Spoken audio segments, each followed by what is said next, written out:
यहाँ पर कल आई थी कि एक साथ 170 तीर्थंकर किस तरीके से हो सकते हैं, बराबर ना।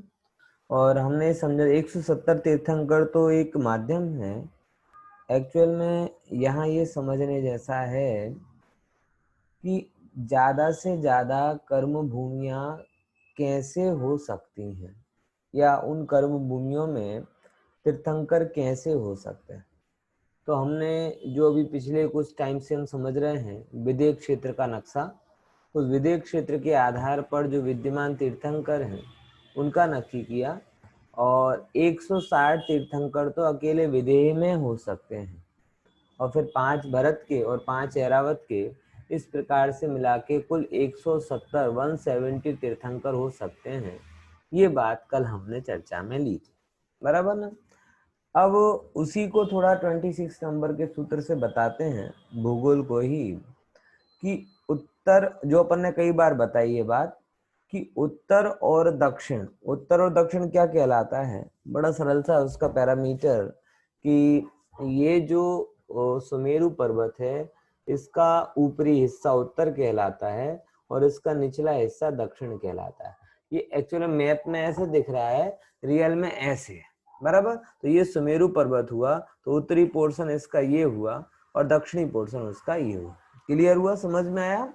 तो उसका विस्तार कैसा है, तो जैसे हमने पहले समझा भरत और ऐरावत सेम होते हैं, तो उत्तरी पॉइंट में सबसे आगे कौन सा है, भरत, और दक्षिणी पॉइंट में सबसे नीचे कौन सा है, सॉरी, उत्तरी पॉइंट में सबसे ऊपर है ऐरावत और दक्षिणी में सबसे नीचे कौन है, भरत। तो इस प्रकार से भरत और ऐरावत दोनों समान होते हैं, बराबर। तो हम कह सकते हैं ना उत्तर दक्षिण तुल्या, कि उत्तर का ऐरावत और भरत, नीचे दक्षिण का भरत बराबर है। ऐसे ही ऊपर कौन सा पर्वत आया, जैसे इसमें से अपन देख कर चलें तो क्या कहते हैं, ये वाला पहाड़ शिखरी पहाड़ आया, तो यहाँ पे कौन सा पहाड़ आया है, यहाँ हिमवन पहाड़ आया, तो हिमवन और शिखरी पहाड़ बराबर होंगे। ऐसे करके क्षेत्रों में लगाते जाइए और सब में। तो उत्तरा दक्षिण, उत्तर की जो सिचुएशन है और उसके पैरेलल उसके सामने दक्षिण की जो सिचुएशन है वो दोनों बराबर होगी। ये इस सूत्र के माध्यम से बताया जा रहा है। देखिए सूत्र का उच्चारण कीजिए मेरे साथ, उत्तरा दक्षिणा तुल्या, बोलिए उत्तरा दक्षिण तुल्या। उत्तरी हिस्सा और दक्षिणी हिस्सा बराबर होता है, ये इस सूत्र का सामान्य अर्थ है। बराबर समझ में आया ना। चलिए अपन जरा फिर से पुनः इसको अपन आते हैं। अब एक और बहुत इंपॉर्टेंट बात जो इसमें समझ रहे हैं हम, कि इस जम्बू द्वीप जो कि टोटल इसका विस्तार कितना है, 1,00,000 योजन। किसका, ये जो थाली के जैसा जो विस्तार दिखाई दे रहा है ना इसका, वो कितना है इसका, 1,00,000 योजन। तो उस 1,00,000 योजन में जम्बू द्वीप के भरत क्षेत्र के हिस्से में कितना आता है, ये चीज अपन इस सूत्र में पढ़ेंगे। एक तो पहला अपन ने विस्तार पढ़ा 526 सही, ये आया था ना 6/19, बराबर। तो ये भी अपन ने समझा था कि ये एक्चुअल इसका टोटल 1,00,000 योजन प्रमाण जो जम्बू द्वीप है उसका भरत क्षेत्र का पोर्शन 526 सही 9/26 6/19, ये इसका विस्तार आता है। अब इसी को अपन कहते हैं, इतने में तो हमें समझ में नहीं आता, तो इसको दूसरे रूप में बताते हैं। फिर से क्या बता रहे हैं, भरत क्षेत्र का विस्तार कितना है जम्बू द्वीप में, यानी इतने सबसे, मैं जो शुरुआत में मैंने चर्चा में लिया था कि लोक अलोक सबसे बड़ा, अलोक से छोटा लोक, लोक में भी सबसे छोटा मध्यलोक, मध्यलोक में भी सबसे छोटा कौन सा द्वीप, जम्बू द्वीप। जम्बू द्वीप में भी सबसे छोटा कौन, भरत क्षेत्र। भरत क्षेत्र में भी सबसे छोटा कौन, आर्यखंड। और उस आर्यखंड में हम एक छोटे से देश में रह रहे, छोटे से राज्य में रह रहे, छोटे से शहर में रह रहे, और उसमें से एक छोटी सी जमीन का टुकड़ा हमारे पास, और हम कह रहे कि हम चक्रवर्ती हो गए। समझ में आया? ये गणित आपको क्या बताती है? ये गणित हमें ये सिखाती है कि जो भूमि है, जो जो जगह है आकाश की, उसके अनुपात में आपका जो पोर्शन है, एरिया है, वो बहुत कम है और बहुत कम है। इसीलिए हमको उस चीज का अहंकार करने जैसा नहीं। समझ में आया?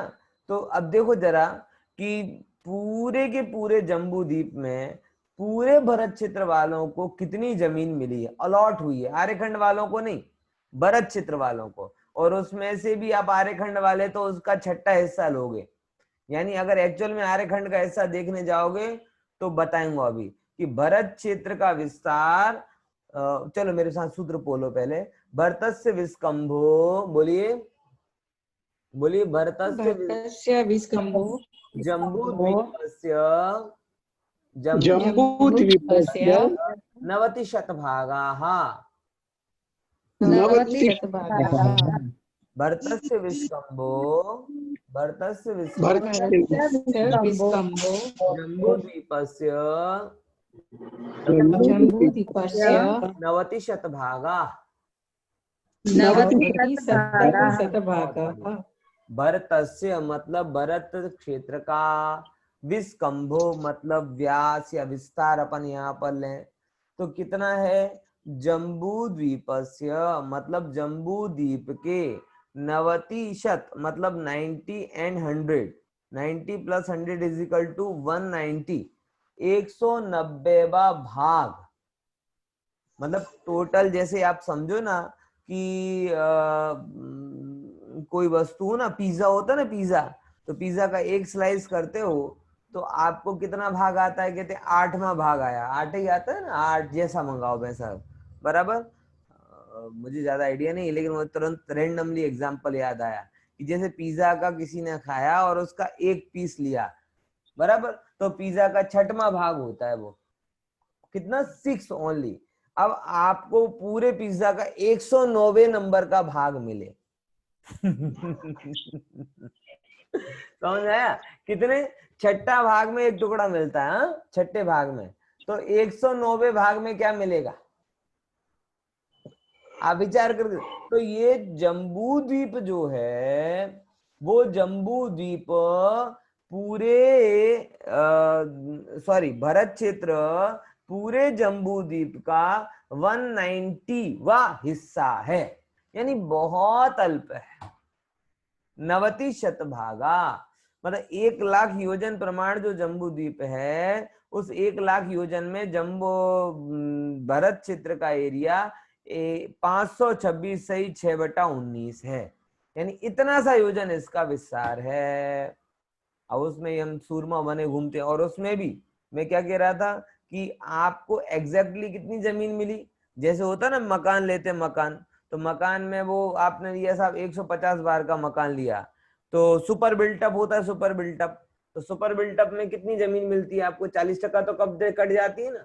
यहाँ 40% नहीं कट रही, यहाँ 6, यानी कि आपको मिल रही है 15×6=90, यानी 17% जमीन आपको मिल रही है, बाकी सारी जमीन कट रही है।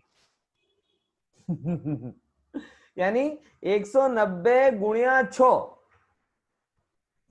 इतने पोर्शन में आर्यखंड है। और उस आर्यखंड में क्या क्या है वो भी समझ लो। ये गंगा और सिंधु के बीच वाला एरिया ही आर्यखंड नहीं है।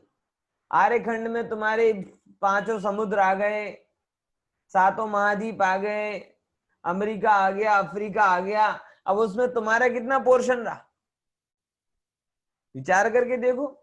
यानी अगर आप ये सब गणित लगाते जाएंगे तो आपको पता चलेगा कि वास्तव में जम्बू द्वीप का विस्तार अत्यल्प है, अत्यल्प है, बराबर। और जम्बू द्वीप में भी भरत क्षेत्र का विस्तार अति अति अल्प है, और भरत क्षेत्र में भी आर्यखंड का विस्तार अति अति अति अल्प है, बराबर। और उसमें हमारा अहंकार अत्यधिक है।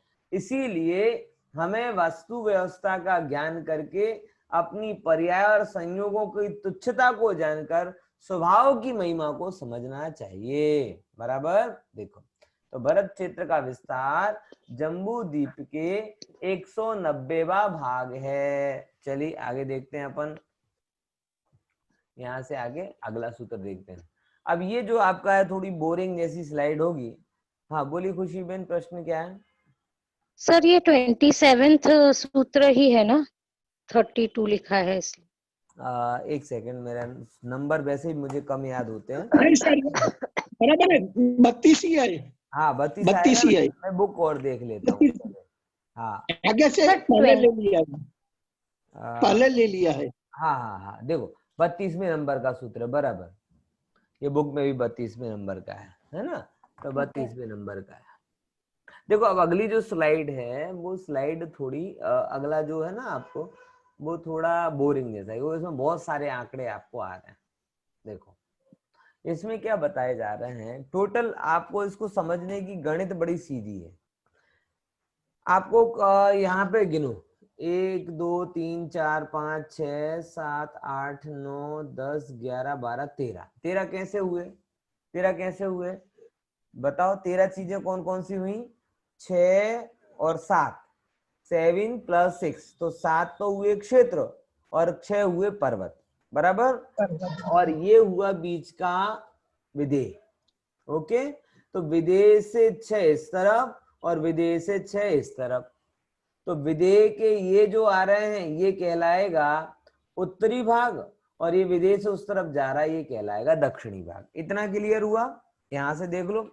अब गणित क्या है? गणित हमने ये पढ़ा है पहले नंबर के सूत्र में कि यहाँ वाला वर्ष दर वर्षा विदेहांता, यानी जितना क्षेत्र है बराबर उससे दुगने पर्वत, और जितना पर्वत है उससे दुगना अगला क्षेत्र है, और जितना अगला क्षेत्र है उससे दुगने अगला पर्वत है। और फिर ऐसे करते करते ये बात कहाँ तक चलेगी? बोले विदेहांता, मतलब विदेह क्षेत्र तक चलेगी। यानी सबसे बड़ा पोर्शन कौन सा आएगा? विदेह क्षेत्र का, बराबर।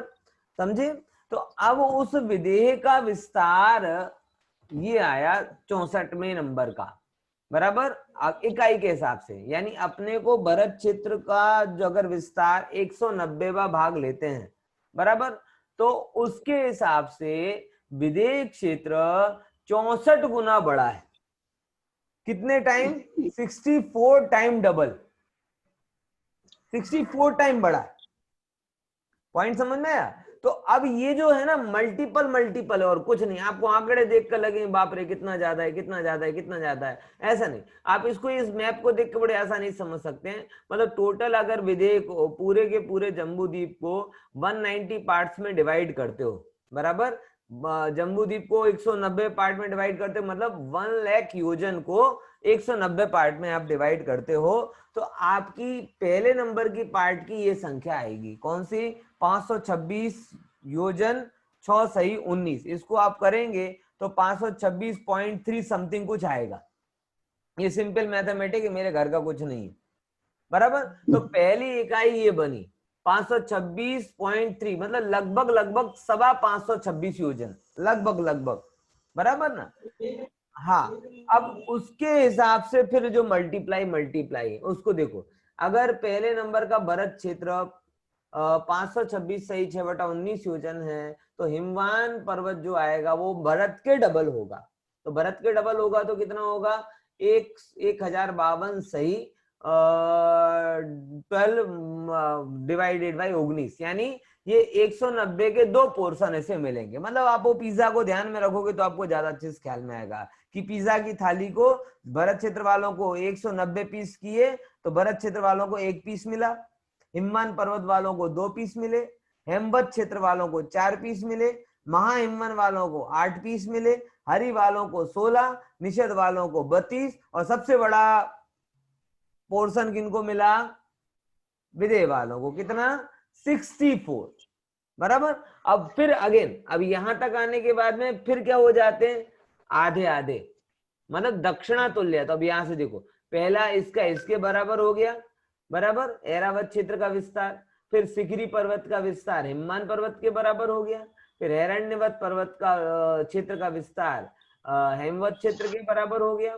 फिर रुक्मी पर्वत का विस्तार महाहिमवन के बराबर हो गया। फिर रम्यक क्या कहते हैं, पहाड़ का विस्तार इसके हरि उसके बराबर हो गया, और निषद क्षेत्र का विस्तार नील के उसके रूप में हो गया, बराबर। तो ये जो चीज यहाँ पर आई है वो ऐसे आपको बहुत ज्यादा कंफ्यूजिंग और क्लमजी लगेगी, लेकिन आपके दिमाग में स्ट्रक्चर क्लियर है कि भरत क्षेत्र आएगा, फिर हेमवान पर्वत आएगा, फिर हेमवत क्षेत्र आएगा, फिर महाहिमवान आएगा, तो आप उसको बहुत आसानी से शांति से उस चीज को आप समझ सकते हैं, बराबर, समझे। और आंकड़ों में तो मैंने आपको जल्दी में इतने पढ़कर आपको बोर नहीं करना चाहता, मुझे मालूम है आधे से ज्यादा लोग सो जाएंगे, 4 सही 12 सही और तो भी इतना पढ़ने के बाद में भी याद कुछ नहीं रहने वाला है, इसलिए ये बेटर ऑप्शन है। कौन सा? कि भरत क्षेत्र को आप एक इकाई मानो, तो भरत क्षेत्र को जम्बू द्वीप का 190 में से पहला एक मात्र एक हिस्सा मिलता है, और विदेह क्षेत्र को 190 में से 64 हिस्से मिलते हैं, बराबर। समझे कि नहीं समझे? अगर और सरल भाषा में आपको बताएं तो क्या कहते हैं, अपने ये विदेह क्षेत्र और हरि पर्वत मिलकर सरकार बना सकते कि नहीं बना सकते?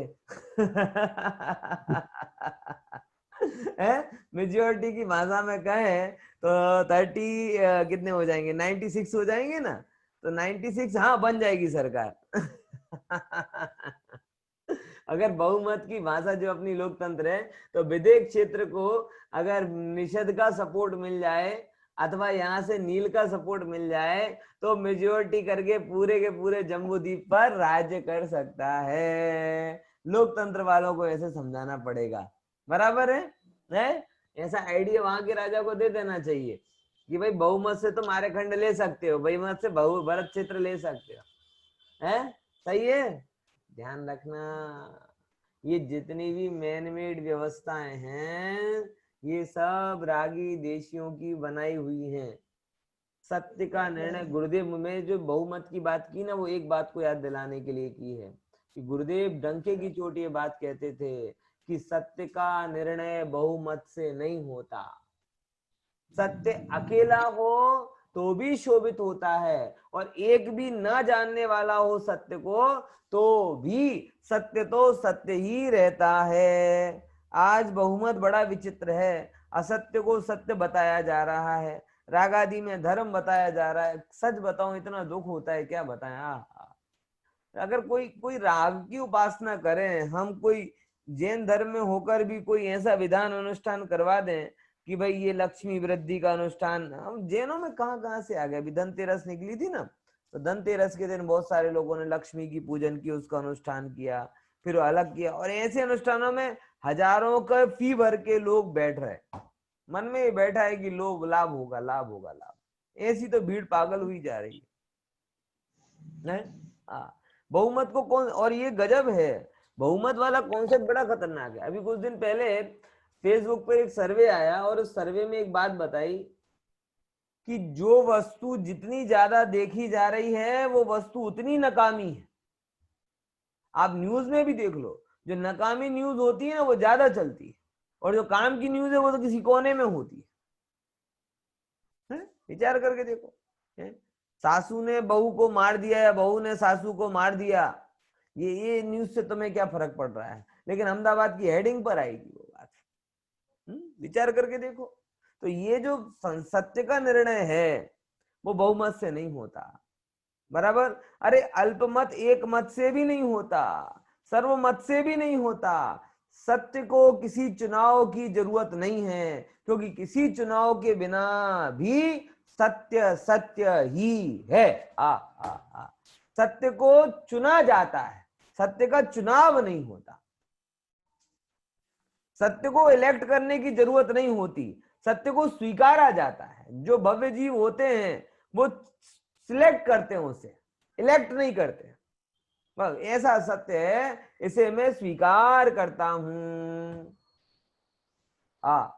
बराबर। तो ये थोड़ी सी बात मैंने भारत जैसे लोकतांत्रिक देश वाले लोगों को समझाने के लिए बताई कि अगर ये इतना पोर्शन, तो ये दो चीजें कैप्चर कर रही। अपने को तो 190 नंबर का पार्ट मिलता है, बराबर ना, समझे। इसमें कोई क्वेरी है? Double double double double double double फिर half half half half half, ऐसे करके इसको समझना। टोटल 13 यूनिट में ये बात आई है। क्लियर? चलिए आगे की स्लाइड लेते हैं। क्वेश्चन कोई, उसको थोड़ा और सलाह अच्छे से बताते हैं। यहाँ पे थोड़ा बताया कि शलाका, शलाका मतलब क्या है? एक प्रकार को मापने की यूनिट, बराबर। जैसे अपन पहले अंगुल प्रमाण नापते ना, अंगुल प्रमाण कोई चीज को, तो अपन ने इस भरत को, इस जम्बू द्वीप को नापने के लिए शलाका एक यूनिट बनाई। मतलब एक शलाका बराबर भरत क्षेत्र के बराबर एक शलाका। शलाका मतलब सड़ी, शलाका मतलब क्या कहलाती है? सड़ी। एक एक सूची, एक एक लकड़ी का तिनका। तो कोई चीज को अपन बोलते हैं ये पूरी की पूरी 90 शलाका प्रमाण है, और उसकी पहला प्रमाण कितना आता है? बोले भरत क्षेत्र के बराबर। तो भरत क्षेत्र का विस्तार बोला 1 शलाका, फिर हिमवंत पर्वत का विस्तार 2 शलाका, फिर आगे जाके जाओ तो 4 शलाका, 8 शलाका, 16 शलाका, 32 शलाका, 64 शलाका प्रमाण ये विस्तार है। देखो ये मैप सिर्फ दिखाने के लिए है, मैप सिर्फ क्या है? दिखाने के लिए है। इसीलिए आपको हिमवंत पर्वत इतना छोटा दिख रहा है और भरत क्षेत्र बड़ा दिख रहा है। दिख रहा है कि नहीं दिख रहा? एग्जैक्टली देखा जाए ये हिमवंत पर्वत भरत से डबल, बराबर। और वहां से ये देखा जाए महाहिमवंत पर्वत और हिमवंत का तो बराबर सेम आ रहा है। एक्चुअल में ये हिमवंत पर्वत से, देखो ये हिमवंत 2 शलाका प्रमाण है, और ये महाहिमवंत आपका 8 शलाका प्रमाण है, यानी इससे 4 गुना उसकी चौड़ाई ज्यादा होगी। और ये देखो हरी, फिर ये 16 शलाका प्रमाण है, ये 32 शलाका। ऐसे करके आप देखेंगे तो ये मैप जो आपके सामने है ना, ये मैप मात्र दिखाने के लिए है, जिससे आप सब चीजों को अच्छे से लोकेट कर सको। लेकिन उसका जो पैरामीटर है वो तो अपने आप में बड़ा अद्भुत ही है, वो इनमें नहीं आएगा, बराबर। उसके लिए वो माप तौल कर चित्र बनाए जाते हैं। वो दिनेश भाई के पास में वो सारे चित्र हैं, उज्ज्वला बहन ने प्रॉपर माप के साथ वो मैप बनाए हैं। वो आप शेयर कर देना दिनेश भाई मंदिर के ग्रुप में, तो इनको एग्जैक्टली ख्याल में आए कि ये क्या है ना, ये क्या है, बराबर ना। तो ये चीज को थोड़ा समझने जैसी बात आती है कि मूलभूत स्वरूप में वस्तु कैसी है और दिखाई कैसी जा रही। मैप के माध्यम से हम केवल, जब मैप के 2 पर्पस हैं, एक तो आपको जगह बताई जाए और दूसरे नंबर आपको समझाई जाए। तो ये प्रोपोर्शन बराबर नहीं है, लोकेशन बराबर है। क्या बोला? फिर से समझना, प्रोपोर्शन बराबर नहीं है, लोकेशन बराबर है। मतलब भरत के बाद हिमवंत पर्वत आता है, हिमवंत के बाद में हिमवंत क्षेत्र आता है, हिमवंत क्षेत्र के बाद महाहिमवंत पर्वत आता है, फिर हरि क्षेत्र आता है, फिर निषेध पर्वत आता है। तो ये लोकेशन बराबर है मगर प्रपोर्शन बराबर नहीं। प्रपोर्शन समझ गए ना? अनुपात बराबर नहीं है। क्लियर? समझे? चलिए इस बात को थोड़ा अपन आगे, इसमें कोई क्वेरी है क्वेरी? सरस, बहुत बढ़िया। आगे चलते हैं। अब अपन जिस बारे में बात कर रहे हैं वो भी एक बहुत ही महत्वपूर्ण वर्णन है, काल परावर्तन। कौन सा परावर्तन? काल परावर्तन। काल परावर्तन क्या है? जो हम बार बार सुनते हैं, छठा आरा, छठा आरा, छठा आरा। छठे आरे के नाम पे लोगों को बड़ा डराया भी जाता है। छठे आरे के नाम से लोगों की प्रलय की कल्पना भी जुड़ी हुई होती है, और लोग ऐसा समझ लेते हैं प्रलय के नाम पर कि जैसे प्रलय होगी तो सब कुछ खत्म हो जाएगा। एग्री? प्रलय होगी तो सब खत्म हो जाएगा, है? बताओ कि बाकी रहेगा? प्रलय होगी तो सब खत्म हो जाएगा ना। अरे वो पिक्चर आई थी 2012, उसमें तो सब खत्म हो गया था, है? बारंबार शास्त्रों में ऐसी बात आती है, प्रलय प्रलय के नाम से ही गड़बड़ा जाते हैं। देखो प्रलय विलय में कुछ दम नहीं है, प्रलय में खत्म होता कहाँ है? ये कितना सा पोर्शन है। पहले नंबर ये समझो, काल परावर्तन कहाँ पे हो रहा है? यहाँ पर हो रहा है। कहाँ पे हो रहा है? गंगा और सिंधु नदी के बीच में। ये जो आर्यखंड है ना, आर्यखंड, इस आर्यखंड में काल परावर्तन हो रहा है। यहाँ चक्का घूम रहा है। काल परावर्तन 2 रूप में होता है, देखो ये भी समझ लो। कहीं पर काल परावर्तन कैसे कैसे होता है उसको जरा समझ लो। काल परावर्तन मतलब एक है सट काल के रूप में परिवर्तन। एक है दिवस रात के रूप में परिवर्तन, बराबर, और एक का चौथे काल में ही अप डाउन के रूप में परिवर्तन। देखो ये चीज बहुत विचारणी मेरे अभी तुलना में ही, बाद में आप लोग भूल ना जाओ, मैं भूल ना जाओ, इसलिए बात को आपको बता देता हूँ। काल परावर्तन 3 रूप में बताया जा रहा है। एक है दिन रात के रूप में काल परावर्तन, ओके, किसके रूप में? दिवस और रात्रि के रूप में काल परावर्तन। उसका कारण कौन है? उसका कारण सूर्य और चंद्रमा की गति है। दूसरे नंबर एक है जो सट काल के रूप में काल परावर्तन। सट काल के रूप में काल मतलब आरा चेंज होता है, पहला काल, दूसरा काल, तीसरा काल, चौथा काल, पांचवा छठवां, फिर छठा, पांचवा, चौथा, तीसरा, पहला। एक ये वाला काल परावर्तन है चक्र की भांति, बराबर। और एक चौथे का ही एक पोर्शन होता है काल परावर्तन में, जहां पे चौथे का पहला और चौथे का अंतिम कितना ज्यादा होता है, उसमें डिफरेंस बहुत सारा हो जाता है ना, तो वो भी एक प्रकार का काल परावर्तन। अब मैं आपको क्या तीनों जगह बताता हूँ, ये शायद आप लोगों ने सुना हो या नहीं सुना हो, लेकिन अच्छी जानकारी है, आप ध्यान से सुनिएगा। तो जब हम बोल रहे हैं दिन रात रूप काल परावर्तन, तो दिन रात रूप काल परावर्तन जहां जहां अड़ीदीप है वहां वहां सब जगह हो रहा है। सब जगह दिन होती है, सब जगह रात होती है, क्योंकि सूर्य और चंद्रमा सब जगह अपने अपने मेरू के चारों ओर घूमते रहते हैं, तो उनके कारण जो काल परिवर्तन हो रहा है वो सब जगह है। तो ऐसी कोई जगह है जहां काल परावर्तन नहीं होता, दिन रात रूप काल परावर्तन? बताइए। दिन रात रूप काल अड़ीदीप के बाद, बड़ा सिंपल सा, मैंने पहले उत्तर दे दिया। अड़ीदीप में अगर दिन रात वाला काल परावर्तन हो रहा है तो इसका दूसरा मतलब क्लियर क्लियर निकलता है ना, क्या? बाकी विजय नहीं, विजय ना सिंपल, बहुत होशियार है ना। ठीक है, હવે આનો પ્રૂફ તમને કહું कि લોકો એમ કહે कि नंदीश्वर अभी अष्टानिका गए ना, अष्टानिका में 8 दिन तक पूजा करते हैं, 8 दिन तक पूजा करते हैं। तो फिर कोई कहते हैं अरे पंडित जी वहां पे रात को भी पूजा करते हैं क्या? अरे वहां रात होती नहीं, क्योंकि वहां पे सूर्य चंद्र की गति परिवर्तित नहीं होती, वो अपनी अपनी जगह ही रहते हैं, बराबर। तो उनमें काल परावर्तन, दिन रात रूप काल परावर्तन नहीं होता है। और कहाँ कहाँ? अड़ीदीप के बाहर जितने भी क्षेत्र हैं उनमें नहीं होता, बराबर। फिर उसके बाद में देखा जाए क्या कहते हैं, देव आदि में भी वहां तो सूर्य चंद्र का प्रश्न ही नहीं है, तो वहां पे भी दिन रात रूप काल परावर्तन नहीं होता। नरक में अंधेरा ही अंधेरा रहता है, वहां दिन रात रूप काल परावर्तन नहीं होता। पॉइंट समझ में आया? तो ऐसे करके दिन रात रूप काल परावर्तन कहाँ पर होता है? अड़ीदीप में ही होता है, उसके आगे नहीं होता, बराबर। एक बात। दूसरी जगह एक अपन पहले अपना भरत क्षेत्र का समझ लेते हैं। भरत क्षेत्र में भरत और ऐरावत में किस रूप काल परावर्तन होता है? भरत और ऐरावत क्षेत्र में 6 काल के रूप में काल परावर्तन होता है। कौन से क्षेत्र में?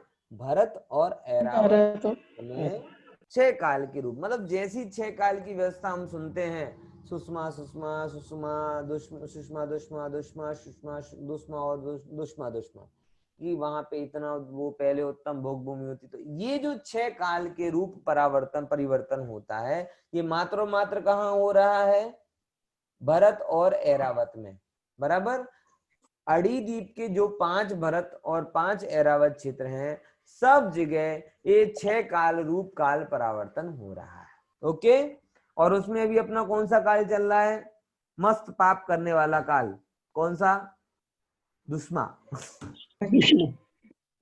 बराबर। इससे फिर आगे आएगा और बड़ा भयंकर काल, दुष्मा, जिसके दुखों को सुनकर हमें दीक्षा लेने का भाव होता है, लेकिन जो छठे काल के दुखों को सुनकर दीक्षा लेते हैं, बराबर, और आत्मा के आनंद को समझकर दुख नहीं दीक्षा लेते, बराबर, उनका दीक्षा और वैराग्य टिकता नहीं।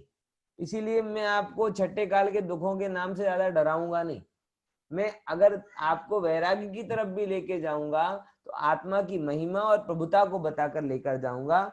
क्योंकि भैया ये छठा काल बहुत कम जगह होता है और हम इतने अभागे और पापी नहीं है कि उसमें जन्म लें। और अगर जन्म ले भी लिया तो जैसे सब जीते में से हम जी लें, फोड़ ही लईશું, गुजराती में कहिए ना, શું કરી લઈશું, પડશે એવા દેવાશે। એમાં કઈ ભયભીત થવાની જરૂર નથી। नहीं नहीं पंडित जी इतना टेम्परेचर होगा ना, इतना इतना सा शरीर होगा ना, फलाना करेंगे ना, ये करेंगे ना, अरे सब होता है ना, हम तो बाहर कर चुके हैं भैया। जिनको आत्मा की रुचि है उनको ये कुछ नहीं होता, और जिनको अगर आत्मा की रुचि के बावजूद भी पाप किए तो हो जाएगा। तो जो सबका होता है अपना होगा, उसमें क्या बड़ी बात, उसके लिए अभी क्या चिंतित होना, और उसके भय से क्या दीक्षा लेना, और उसके भय से क्या धर्म करना। भय से कोई धर्म नहीं होता, आत्मा का आनंद आए तो धर्म होता है। बात समझ में आई कि नहीं आई? क्योंकि मुझे पता है ये सब जो तथाकथित वैरागी लोग हैं ना, उनके फेवरेट टॉपिक होते हैं। और पर्यूषण का हो तो नरक का दुख बताओ, छठे काल के दुख बताओ, और बस क्या कहते हैं अपने, अरे तू छठे काल में जाएगा, मर जाएगा, ऐसा होगा वैसा होगा, दुख बताओ करके दीक्षा दिला दो, वैराग करा दो, धर्म करा दो। वो कभी धर्म को नहीं, भय से धर्म नहीं होता भाई साहब, समझ से धर्म होता है। ठीक है, बराबर। तो वो छठा काल बहुत कम जगह है, मतलब अगर अपन करें ना टोटल हिस्सा तो 190 190 1 2 2 2 जगह काल परावर्तन हुआ, बराबर 526 योजन, ऐसे करके 5 कर दो, 10 कर दो, यानी लगभग 5000 योजन में ही काल परावर्तन हो रहा है। और उसमें भी समझना अभी बहुत ज्यादा हो गया, 5000 से भी कम करो, उसको 6 से डिवाइड करो, बराबर।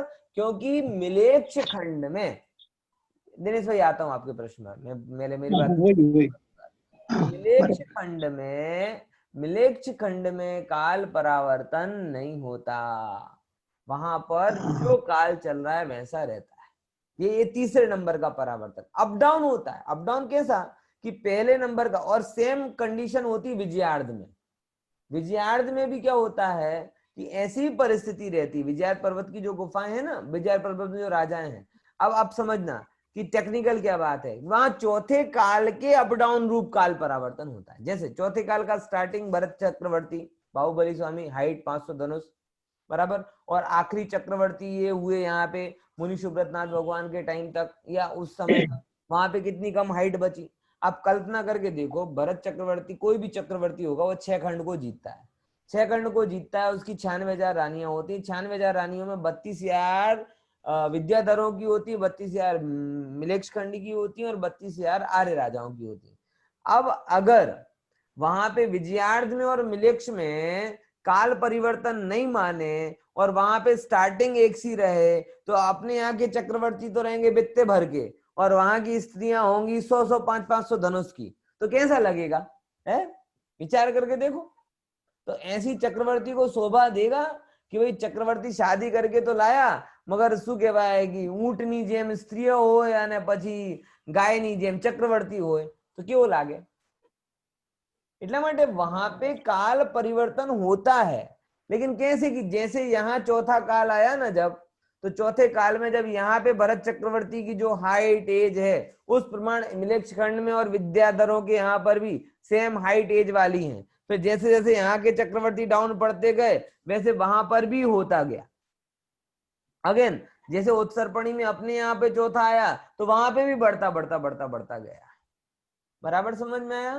तो ऐसे करके वहां पर मिलेच्छ खंडों में और विजयार्ध पर्वत की वहां पर चौथे काल के सापेक्ष काल पर 6 काल नहीं बदलते, लेकिन चौथे काल के सापेक्ष अप डाउन होता है। चौथा काल भी तो 1,00,000 कोड़ा कोड़ी सागर का है ना, उसमें भी कितना अंतर आता है कि कहाँ 500 धनुष की आयु और कहाँ हाइट और कहाँ महावीर भगवान की 3.5 हाथ की हाइट, इतना अंतर आ गया।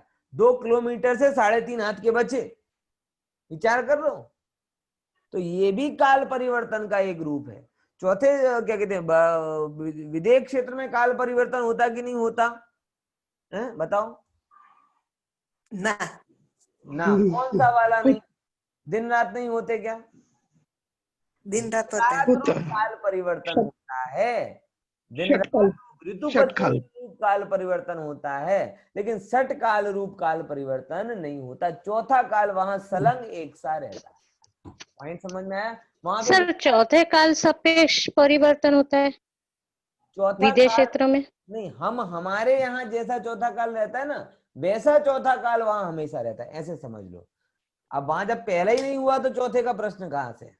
पॉइंट समझ में आया? नहीं मतलब वो म्लेच्छ खंड और विजयार्थ खंड की तरह वहां पर चौथे काल का ही परिवर्तन नहीं होता। वहां जो धर्म की प्रवृत्ति है, तो चौथे काल में सब धर्मात्मा कहाँ रहते हैं?